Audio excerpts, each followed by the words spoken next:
Drugs continue funneling through our border. Earlier this week, we told you there's an increase in narcotics being rushed and pushed through the ports of entry. Law enforcement tells us one drug being seized more frequently is liquid methamphetamine. And we want to know if Valley law enforcement are prepared to handle the dangerous drug. Channel 5's Carolina Cruz explains what happens once liquid meth is seized. Not only is liquid meth dangerous for those consuming it, there are also risks for anyone exposed to it. The Valley is just one corridor where the narcotic has to make its way through before being dispersed throughout the nation. That means folks here face a potential risk. A drug in disguise on the rise is causing concern for Valley law enforcement. The seizure of liquid meth is happening more frequently than ever. People exposed to liquid methamphetamine or meth pose health risks ranging from a serious reaction to death. What makes it volatile is chemicals.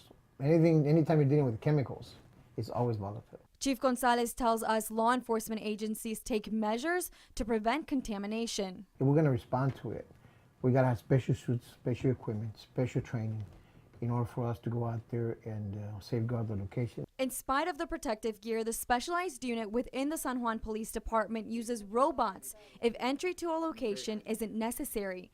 Chief Gonzalez says he's not risking a life to save a drug.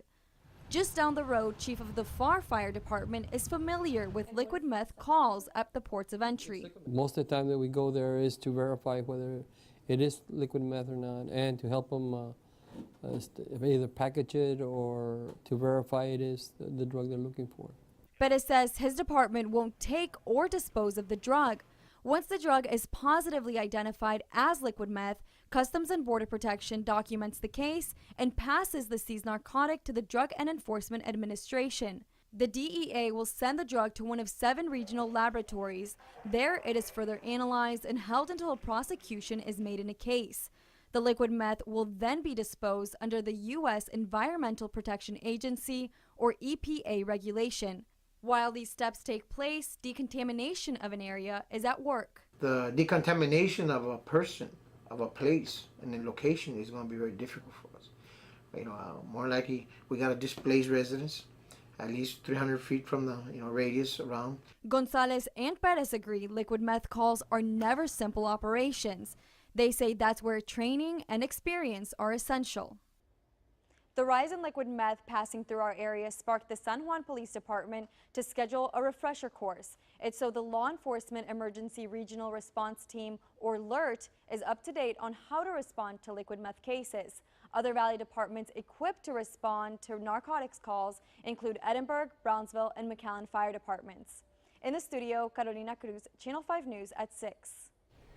In this Channel 5 News Extra, we want to break down what methamphetamine is. Meth is a man-made chemical composed of household items that are mixed and cooked.